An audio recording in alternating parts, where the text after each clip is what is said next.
Thank you for joining us on The World Today. I'm Joke Rogers. Coming up today on the program.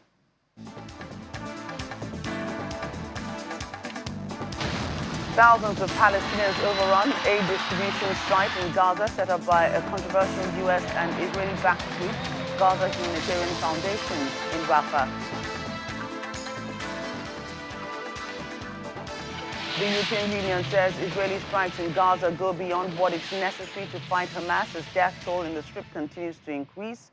Plus, U.S. President Donald Trump administration orders U.S. embassies around the world to stop scheduling appointments for student visas as it prepares to expand social media vetting. Well, thousands of Palestinians have overrun an aid distribution site in Gaza set up by a controversial U.S. and Israeli-backed group a day after it began working there. Videos showed crowds walking over torn-down fences and earth berms at the Gaza Humanitarian Foundation compound in the southern city of Rafah. The group said that at one point its team fell back because the numbers seeking aid were so great. The Israeli military said troops nearby fired warning shots. The GHF, which uses armed American security contractors, aims to bypass the UN as the main supplier of aid in Gaza, where experts have warned of a looming famine after an 11-week Israeli blockade that was recently eased. The UN said the videos from Rafah were heartbreaking and that it had a detailed plan ready to get enough aid to the desperate population of 2.1 million. The UN and many aid groups have refused to cooperate with GHF's plans, which they say contradict humanitarian principles and appear to weaponize aid. They have warned that the system will practically exclude those with mobility issues, force further displacement, expose thousands of people to harm, make aid conditional on political and military aims, and set an unacceptable precedent for aid delivery around the world.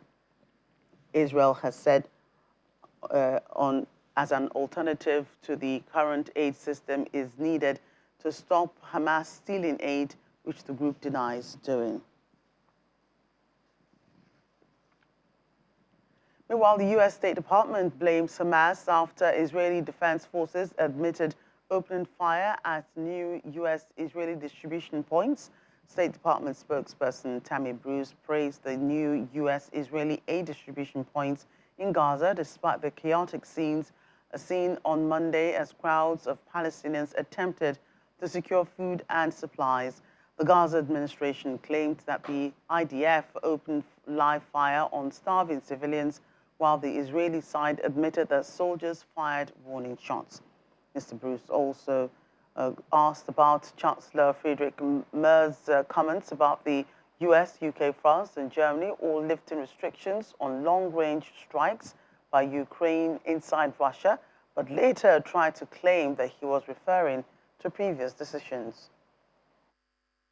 Again, regarding the particular issues over the last few days, we call on all parties to this conflict to take every feasible measure to mitigate civilian harm.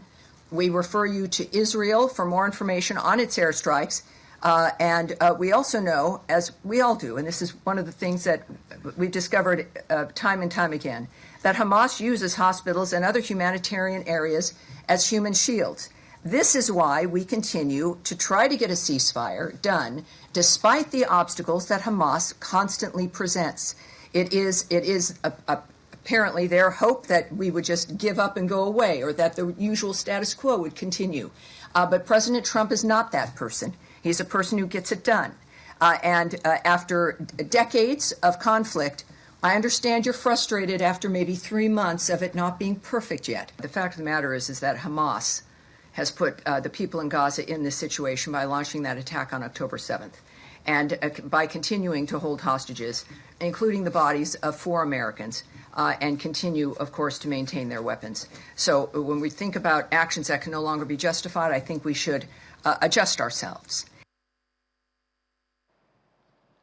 Meanwhile, the Israeli Prime Minister Benjamin Netanyahu has dismissed allegations of famine in Gaza, claiming that not one Palestinian was seen emancipated since the start of the war during a summit on combating anti-Semitism in Jerusalem on Tuesday. The Prime Minister claimed that while Israel supplied 1.8 million tons of aid to Gazans, Hamas used humanitarian looting as a tool of war. It came as the first U.S.-Israeli relief points in southern Gaza on Monday were seen being stormed by crowds of Palestinians attempting to get food supplies. Israel has seen international condemnation, including from European allies, over the lack of humanitarian supplies to the enclave since March. The first thing they say is, you're slaughtering people deliberately. That's a complete destruction, a complete annihilation of the laws of war. If I had to say, what are the laws of war? If I had to boil it down to one idea, that idea is that you divide the world into two. On one side are combatants, on the other side are non-combatants. And you can go after the combatants, but you don't deliberately cross the line against non-combatants. Well, the terrorists have figured that out. The radicals have figured that out. So what they do is they hide behind civilians. They use them as human shields. And when you go after the terrorists, because otherwise, you'll give them immunity and they can do anything. They can fire rockets at our cities, trying to kill our civilians, and hide behind their civilians. That's what is called a double war crime. And when you try to target the civilians, you invariably hit civilians. That is, when you try to hit the terrorists, you invariably hit non-combatants. That's basically the tactic of Hamas. That's what they do. So in a very tight arena in Gaza, which is closed, it's a closed arena. There is nothing like that in the world. You don't see it in other war theaters. Millions move. They move from the Ukraine war arena. They move from the Syrian civil war arena. They move. In Gaza, it's locked, not because we locked it. It's locked. I'm in the foreign ministry right now, so I have to be a diplomat. You explain later, Gidon, why the southern border is locked. We didn't lock it. People want to leave, but they can't. So it's the biggest open air jail in the world. As far as we're concerned, we'll let anybody leave. If you want to leave, leave. But they can't. And within that locked arena, it's a very small place. It's like one of your big towns, big metropolises, okay? Within that, there are war zones, combat zones. And Hamas is trying to lock the Palestinians, civilian population, within the place where we conduct the war. That's what they do. What's the first thing you do when you take a prisoner in Gaza? The first thing you do is you tell them, take your shirt off. We want to see that there's no suicide vest. Thousands and thousands of prisoners have taken their shirt off. And you don't see one, not one, emaciated. Not a single case. From the beginning of the war till the present. In fact, you see quite the opposite because you don't get that much exercise, certainly not in tunnels. But you get food. And we're accused of starvation. So what happened? As we were supplying these aid trucks, Hamas looted them. They took a good chunk for themselves, and the remainder they sold to the civilian population at exorbitant prices. And thereby, they funded their own recruits, new recruits, because we were able to kill a lot of terrorists. So they have to replenish their war machine, their terrorist army. So they use the aid to continue the war. The Arab Media Summit continued for the second day with the participation of Arab and international media organizations, as well as politicians and media representatives in Dubai on Tuesday. Ahmed Al-Tayeb, Grand Imam of Al-Azhar, said during his address that the Arab media's primary focus should be on the people of Gaza and the associated war, destruction, and heinous violations that the world has condemned for 19 months. According to him, this demonstrates the immense importance of historical responsibility of the Arab media. Footage shows large visitors touring the venue and stands of various media corporations. The event's agenda includes over 175 main sessions and more than 35 workshops presented by major media organizations and global digital platforms. Over 300 speakers from the region and around the world will participate in the event. In the meantime, the EU's top diplomat, Kaja Kallas, is warning that Israeli strikes in Gaza go beyond what is necessary to fight Hamas as the death toll there continues to mount. Ms. Kallas also said that the EU did not support a new and distribution model backed by the United States and Israel, which bypasses the UN and other humanitarian organizations. Israeli strikes and other military actions since it resumed the war in March following a ceasefire have killed 3,924 people. The Hamas-run health ministry says that Israel says it's acting to destroy Hamas and get back hostages the group holds. Ms. Kallas' remarks follows an intervention by new German Chancellor Friedrich Merz, who declared he no longer understands Israel's objectives in the besieged enclave. The EU is one of the largest donors of humanitarian aid to Gaza, yet Ms. Kallas says most of it is currently unable to get to the Palestinians who need it. Israel imposed a complete blockade on Gaza in March and only began allowing a trickle of aid in after 11 weeks. In the meantime, German Chancellor said that the fight against Hamas terrorism does not justify the suffering of civilians in Gaza. He no longer understands what Israel is trying to achieve. For more, we're joined by Thomas Sparrow, correspondent with our partners, the DW in Berlin. Thomas, great to speak with you on this subject. How important is this statement by Germany's new Chancellor, given Germany and Israel's close ties? This statement by Germany's new Chancellor, Friedrich Merz, is very significant because it's being described as a departure from Germany's otherwise very cautious approach to Israel. Now, this cautious approach has historical reasons, Germany's historical responsibility after Nazi crimes specifically against Jews. And in fact, here in Germany, it is seen as a matter of state, not necessarily of government, but of state, to guarantee the security of Israel. That is something that, for example, former German Chancellor Angela Merkel described in Israel in 2008 as a reason of state.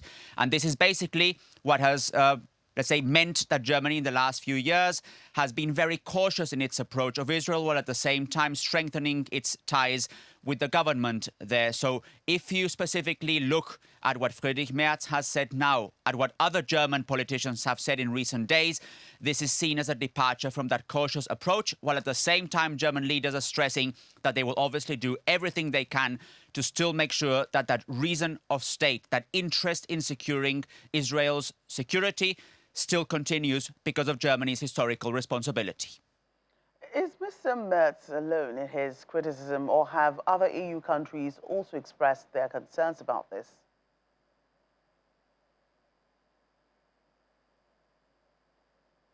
Other European countries, so within the European Union, but also broadly within the European continent, have indeed expressed their concerns and their criticisms, but there seems to be a difference in the way those different countries express their views, whereas countries like Spain, for example, have been very critical of what Israel is conducting in Gaza.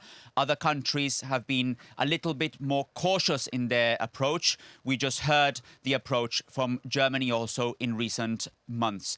European unity is certainly important when it comes to any kind of reaction beyond simply these reactions, beyond simply these political statements. If the European Union is going to implement any measures to put political pressure on the Israeli government, then it is certainly the case that some kind of European unity will be needed in this regard. It is not unusual for European countries to differ when it comes to very important political situations around the world. But in this particular case, it's obviously important that the European Union, if it's going to react, it does so in one voice by bringing together all those different approaches that come from different European countries.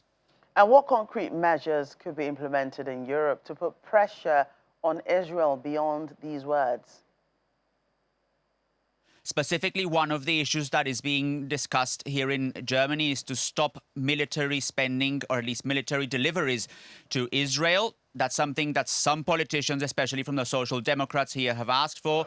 But members of the Conservative bloc are a bit skeptical because they still guarantee that those deliveries are important for Israel, even beyond what is happening now in Gaza. At a wider European level, there's also a discussion about potential sanctions. But again, there is no European unity on this aspect. And a third element is reviewing the trade relationship between the European Union and Israel. You can see there are a wide variety of issues, from trade to politics to the military aspect as well. But this is something that is ultimately going to require both unity at a national level here in Germany if something is going to be implemented, and then at a broader European level as well. Thomas, thanks again. NATO Secretary General Mark Rutte has praised the Prime Minister of Iceland, Kristian Frostadóttir, for the decision to increase defense support to Ukraine with an additional 14.4 million euros. Mr. Rutte, during the press conference in Brussels, said from training military personnel and supporting efforts to humanitarian support and weapons procurement, Iceland has provided a mobile field hospital, funded the humanitarian initiative Grain from Ukraine, and recently committed to increasing the defense support to Ukraine. For her part, she emphasized Iceland's enduring commitment to NATO and transatlantic unity. Iceland is the only founding NATO member without its own military. It mostly relies on collective defense provided by the alliance under Article 5 of the Washington Treaty. NATO has already committed more than 20 billion euros in military aid to Ukraine in the first quarter of 2025. And it's important here is a staunch supporter of Ukraine, from training military personnel and supporting demining efforts to humanitarian support and weapons procurement. You have provided a mobile field hospital, funded the humanitarian initiative Grain from Ukraine, and recently committed to increase your defense support to Ukraine with an additional 14.4 million euros. You also contribute personnel to NATO's security assistance and training mission in Wiesbaden. This is making a real difference, and I thank you for your contributions. Russia remains the most significant and direct threat to our security. I know that Iceland has a proud tradition as a peaceful nation, and that makes your contributions all the more meaningful. We have a new government since end of December, and it's important that we get the message across that this government is very supportive of our presence as in NATO. We are very supportive and head-on when it comes to continuing transatlantic relations. Iceland is obviously geographically both in Europe but also in North America. We have tight-knit relations with the EU through our EEA agreement and through NATO presence, but also with the US through a bilateral defense agreement. So that's why always when I meet with EU leaders, when I meet with global leaders, when I met with Mark today, we talk about the importance of this transatlantic unity, and this will always be our message. What you see now is that these 7 countries, this is including the US and Canada, and of course Iceland and Norway and Finland and Sweden and Denmark through Greenland, they're all working more and more collectively together, and they have asked collectively for NATO to get gradually more involved. For example, when it comes to getting ourselves organized, when it comes to, for example, intelligence gathering, etc. So I think that is very positive. And what President Trump has said about the Arctic, also in general, the issue of Russia and China becoming more and more involved there, building up their defense systems, the fact that the sea lanes are opening up now, the point he made about, a very practical point he made about icebreakers.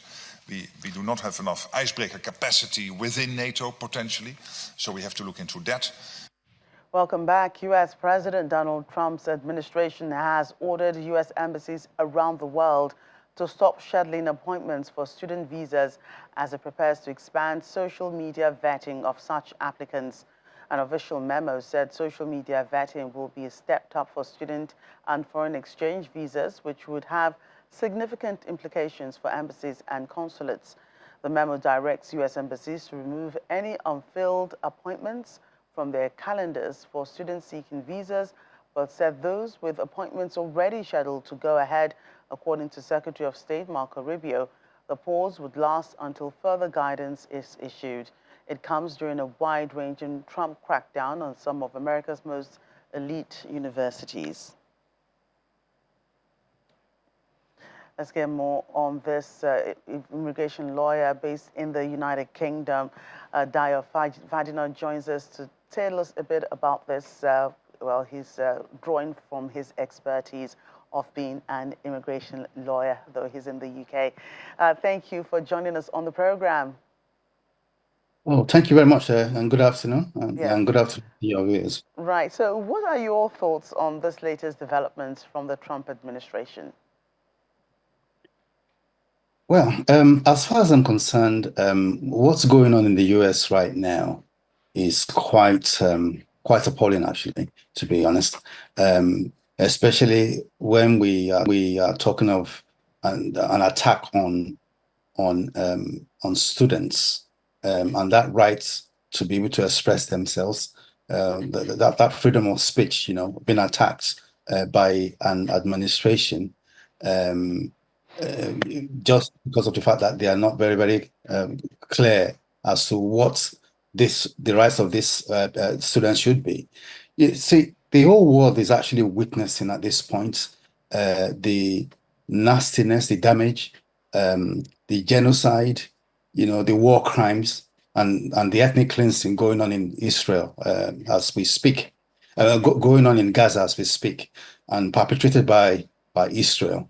And the Trump administration now believes that anybody who then decides to, raise a voice or to protest against what's going on in Gaza is defined as being anti-Semitic. This is not right at all. It's not. It doesn't, reason right at all. It's a situation where I believe it should not be tolerated. And holy smoke, why would this be happening in what we actually call the modern day world today, and the international policies of today? Is totally wrong. It's not right, and I strongly believe that it should not be happening to universities or international students at all.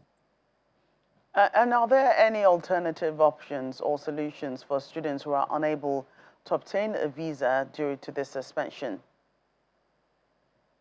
Well, the only alternatives I can think about at this point would be one, students who actually want to apply to the US at this point should possibly start considering applying, to other countries. There are other countries that they might be able to at least make use of, and there are also very good universities in all over the world in other countries, countries like Canada, maybe the UK, France, Australia. They're better, even in fact, there are some better colleges and universities that students could apply to, instead of actually relying on applying to the US to obtain student visas. And I want to also think that maybe they should also possibly even consider concentrating on their own countries and actually finding a university they could attend in their own countries, instead of actually bothering about attending universities in the US. With the type of politics and the type of toxic politics going on in the US right now, I'm not even sure whether it's even advisable for anybody to even be thinking of actually going to the US to study. They could actually explore other possibilities all over the world. And the social media vetting process is will affect the visa application process. Depending on what they see, these are potential grounds for denial, I believe. Yes, indeed, that could be the case. And I want to believe, although there's a temporary halt of this very horrible draconian policy, being introduced by the Trump administration, there's been a halt, legally by a court of law in the US. So we may just have to wait and see what would come out of any hearing concerning the introduction of this policy in the future. It's been halted, but at the same time, I would not advise anybody to at least hold his or her breath, because it seems that this very particular Trump administration is hell-bent on actually destroying everything to do with what the rule of law is, what the American Constitution actually stands for. I don't think they have any respect for that at all. So we just need to wait and see whether a court of law would firmly rule that what is being done to the students and to universities is illegal and it should stop. But whether the Trump administration would want to listen to a court of law ruling is another kettle of fish altogether. We're not sure how it would react to that kind of decision if that decision is actually, pronounced by a court of law. Right, and for those that are potentially affected by this pause, are there any steps students can actually take to prepare for the expanded vetting process and minimize any potential issues? Well, the only thing I might think could happen, or what the students should be looking at doing, is if it's the case that they feel that the social media, their presence on the social media might affect their student visa applications, I would advise that they temporarily just go offline on all social media handles and what they are involved in when it comes to social media. Go offline altogether totally before applying for any visa to the UK. That would minimize to some extent if they indeed want to start vetting via the social media and what they are doing on social media. They would not particularly have anywhere to look, really, if they're off the social media altogether prior to the application being made. And do you think there could be any long-term consequences for U.S. universities and the broader academic community? Indeed. We are quite aware that a large chunk of university funds come from many of these international students. A quarter of many of the students in the US, particularly the high-graded top universities like Harvard, Yale, and so many of them, at least about a quarter of these students are foreigners. So of course it would affect the funding of so many of these universities. It would also affect. Trump has already pronounced that he's going to be holding back the sum of about, I think, $2.6 billion dollars to Harvard University, for instance, and he's hell bent on also actually doing that to so many other universities in the US. So it would indeed affect their funding concerning the grants being given by the US government. There's also the problem that many of these universities might also have, because with the lack of funds, how would they be able to carry out the research that they do regularly on behalf of society, of the American society, even on behalf of the government? How would they be able to exchange ideas with so many other universities all over the world? In terms of research, in terms of making sure that research actually impacts society as a whole. All these things would indeed affect so many of these universities in the US. And I just pray and hope that the rule of law prevails, and that the American courts at least put a stop to all this madness. It's total, utter madness for any government to be attacking students, to be attacking their rights to freedom of speech, and to be also attacking their presence in the US. International students' interests should be protected, and it should be safeguarded as enshrined in the US Constitution. Immigration lawyer Dayo Fadino, thank you again for your time. Oh, it's a pleasure. Thank you very much. Thank you. More governance issues in the United States. Elon Musk has criticized one of the signature policies of President Donald Trump, marking a break from the U.S. president who he helped to win re-election in 2024. Last week, the U.S. House of Representatives narrowly passed what Mr. Trump calls his big, beautiful bill, which includes multi-trillion-dollar tax breaks and a pledge to increase defense spending. It'll now head to the Senate. Tech titan Mr. Musk says that he was disappointed by the plan, which he felt undermines the work he did for the president on reducing spending. Mr. Musk was enlisted as Trump's cost-cutting czar, ending funds for U.S. foreign aid, among other projects, before announcing he would step back. He went on to argue that Mr. Trump's plans increases the budget deficit, not just decreases it. It's thought that the legislation could increase the deficit, or the difference between what the U.S. government spends and the revenue that it receives, by about $600 billion in the next fiscal year. And Nigeria's President Bola Tinubu has reaffirmed the country's commitment to the Economic Community of West African States at the celebration of the community's 50th anniversary. In an address marking the occasion in Lagos, the president says the vision of ECOWAS represents a part of his renewed hope agenda. He urged the community to cement its commitment to the rule of law and people-centered government that drives development. He paid tribute to all who signed the Treaty of Lagos and commended ECOWAS for upholding the value of integration. He highlighted ECOWAS' achievements and said this 50th anniversary is not a mere celebration, not the past, but a call to embrace the future. He called on the youth to be ready to take over from the current generation of ECOWAS leaders, saying he wanted to hand over a banner without stain.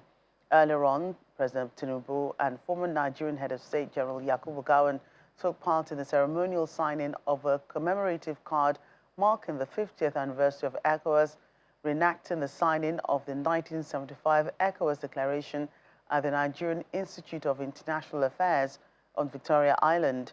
The event was held in the conference chamber of the Institute, where the original ECOWAS Treaty was signed in 1975. General Gowon, the only surviving leader among the original signatories of the treaty that established the Economic Community of West African States, was specially honored for his pioneering role in promoting regional integration. Also in attendance were the presidents of Liberia, Togo, and Guinea-Bissau, who jointly issued a declaration reaffirming their commitment to the founding ideals and aspirations of ECOWAS. Presidents of other member states were represented at the event, with the exception of Mali, Niger Republic, and Burkina Faso, which have withdrawn from the regional bloc due to political disagreements. Meanwhile, the Association of Retired Career Ambassadors of Nigeria, ARCAN, have congratulated the ECOWAS bloc on its 50th anniversary. In a statement, the association said it's confident that the bloc is well equipped to navigate the rapidly changing global environment to meet the aspirations of its citizens despite the withdrawal of 3 of the founding members. ARCAN is also calling on ECOWAS leaders to intensify all efforts to achieve the bloc's objectivity and ensure the security, prosperity, and well-being of citizens. Nigeria's former External Affairs Minister, Bolaji Akinyemi, speaks on the 50th anniversary of ECOWAS. We should all be happy. I'm sure in 1975, when this was signed, Treaty of Lagos, very few people believed that it would last this much, because there were problems, language problems, personality problems, all kinds of problems. And yet, here we are celebrating 50 years.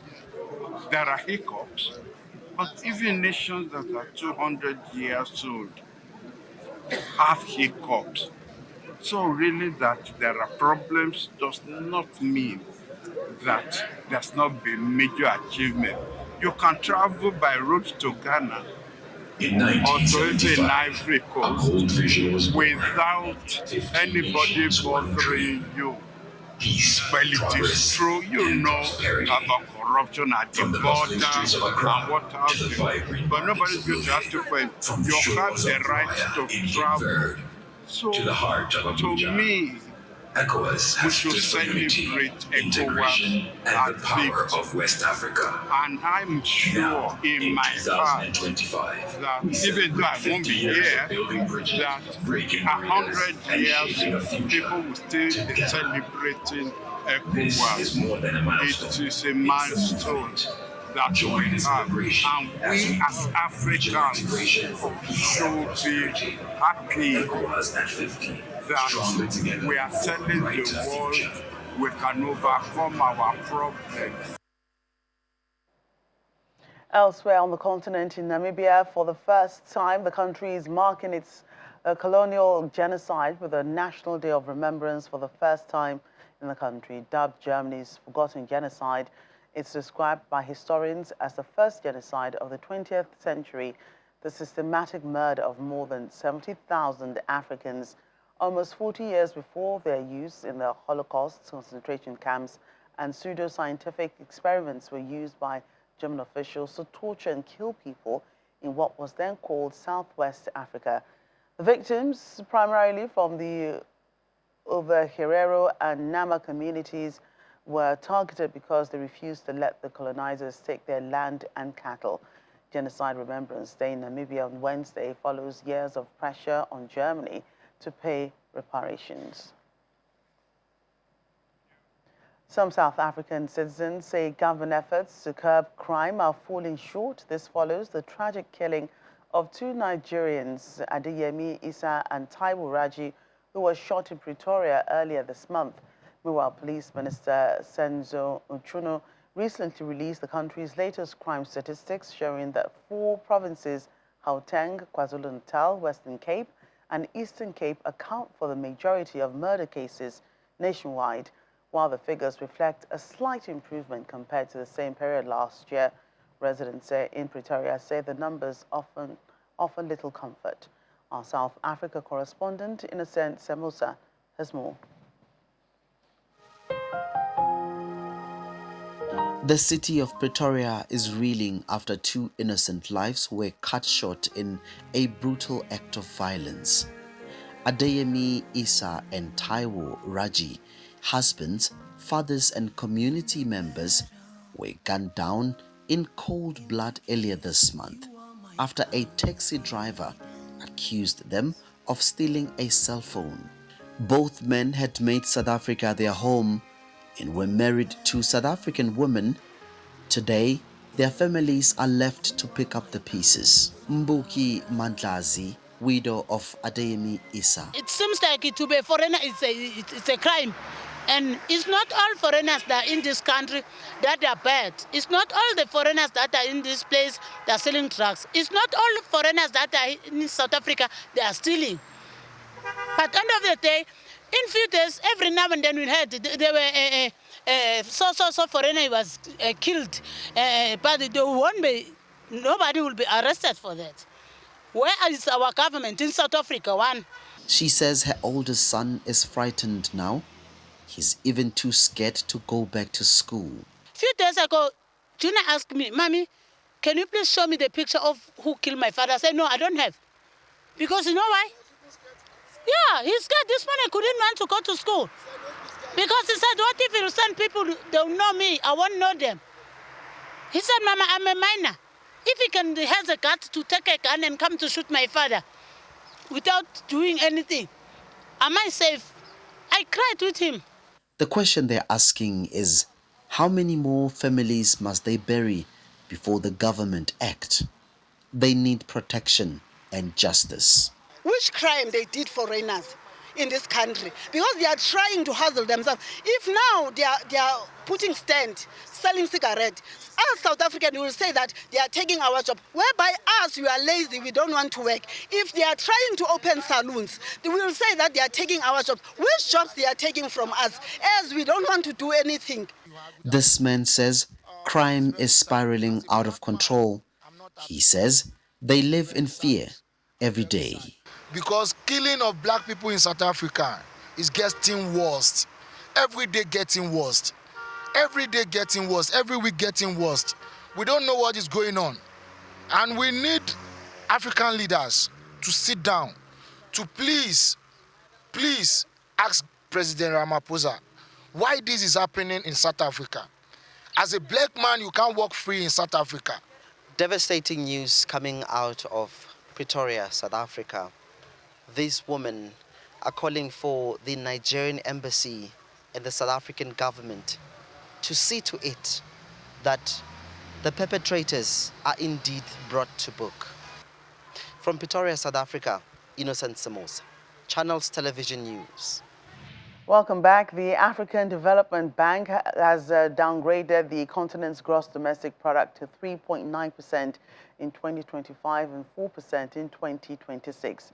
Data released by the group from the Economic Outlook report at the ongoing general meetings indicate that macroeconomic indices are mixed as inflation tends downward. Our business editor, John Mekwa, reports. The second day of the African Development Bank Group's general meeting has even more delegates traveling from different parts of the continent to join in. The first gathering is a formal opening ceremony, which has in attendance presidents, vice presidents, ministers, as well as representatives of funding institutions and operators in the private sector. The host, President Akinwumi Adesina, celebrated resilience recorded on the continent. Africa is still standing and standing tall. Thank you for your support. Shares appreciation to countries that have supported this status. To President Bola Ahmed Tinubu, my president, and the Vice President Kashim Shettima, for your support over the past 2 years, I am profoundly very grateful. Thank you for graciously approving the replenishment of the Nigerian Trust Fund for another 15 years. I understand will be about $500 million.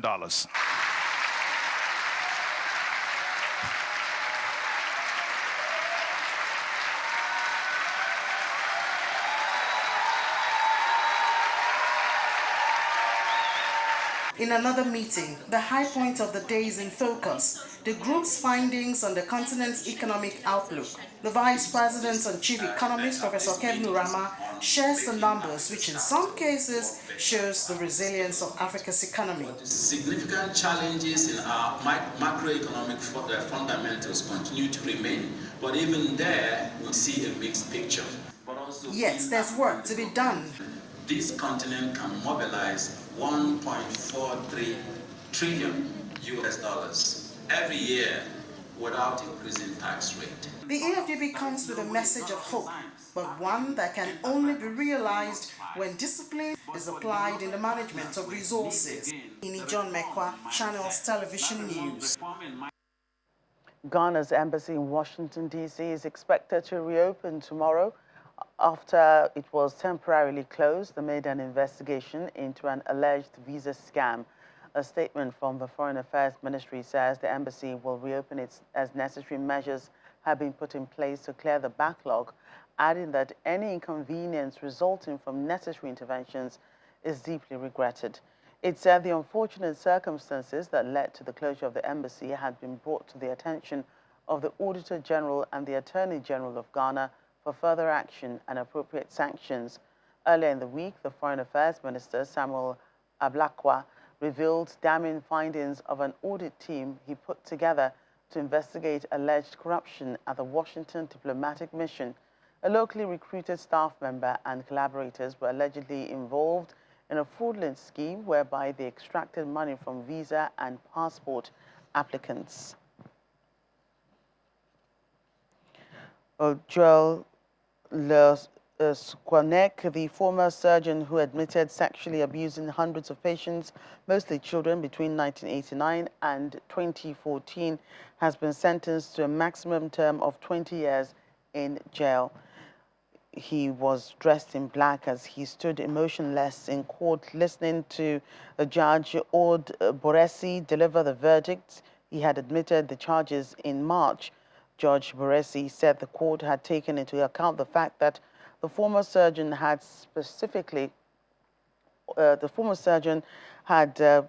especially sought out on well, vulnerable, and sedated victims. The sentence has a mandatory minimum term of two-thirds, and because he has already served 7 years, he may be eligible for parole by 2030. His lawyer, Maxime Tessier, said he had no intention of appealing. The 74-year-old had been dubbed France's most prolific pedophile. He is already in jail after being sentenced in 2020 to 15 years for raping and sexually assaulting 4 children, including 2 of his nieces.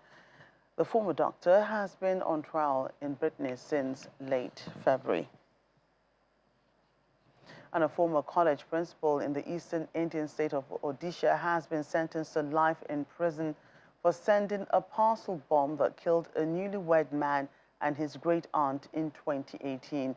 A court found 56-year-old Punjilal Mehriya guilty of murder, attempted murder, and use of explosives in what became known as the wedding bomb case that stunned India. The bomb, disguised as a wedding gift, was delivered to the home of Sumya Sekarasahu, a 26-year-old software engineer, just days after his wedding.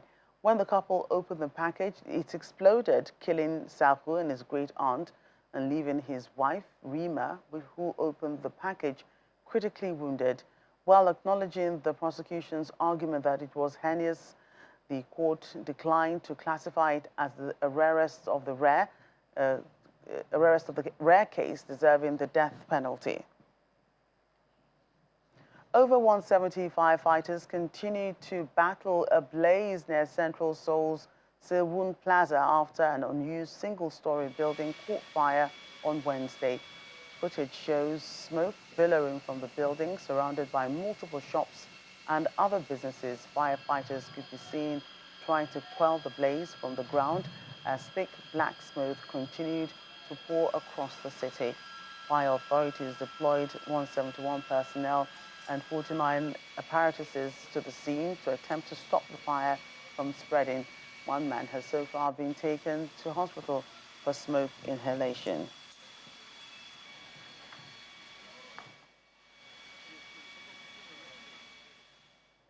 And finally, on the program, in a vibrant celebration of maritime heritage, Sheikh Hamdan bin Zayed Al Nahyan, the ruler's representative in the Al Dafa region, awarded the winners of the 60-foot D-show race at the 8th Historic Dalma Race Festival on Tuesday. The event was organized by the Abu Dhabi Heritage Authority in partnership with the Abu Dhabi Sailing and Yacht Club. Footage shows dozens of traditional D-hoes cutting through the sea, a tribute to the seafaring history of the UAE. Sheikh Hamdan was seen arriving at the venue, greeting participants and attendees before presenting trophies to the 3 finishers. First place was awarded to Zurich, owned by Deputy Prime Minister Sheikh Hamdan bin Hamad bin Rashid Al Maktoum and captained by Mahir Said Al Mazuri. Second place went to Shein, owned by Hamdan Said Jabba Al Habi and led by Captain Khalifa Abed Al Mari. In third place was Ghazi, also owned by Maktoum, with Ahmed Said Al Rumati at the helm. Spanning 68 nautical miles, the Dalma race is one of the longest and most challenging traditional marine races in the region. This year, 110 boats representing various emirates competed with over 3,000 sailors on board. The race began at the island of Dalma and passed through 8 islands before finishing at Al Mughera Beach in Al Dafa. More than 30 million dirhams in prize money was allocated for the event. The first place team received 1.3 million and a car, while the second and third place winners were awarded 1,800,000 respectively, each also receiving a car. Additional prizes were distributed to boats finishing in advanced ranks, according to the Abu Dhabi Media Office.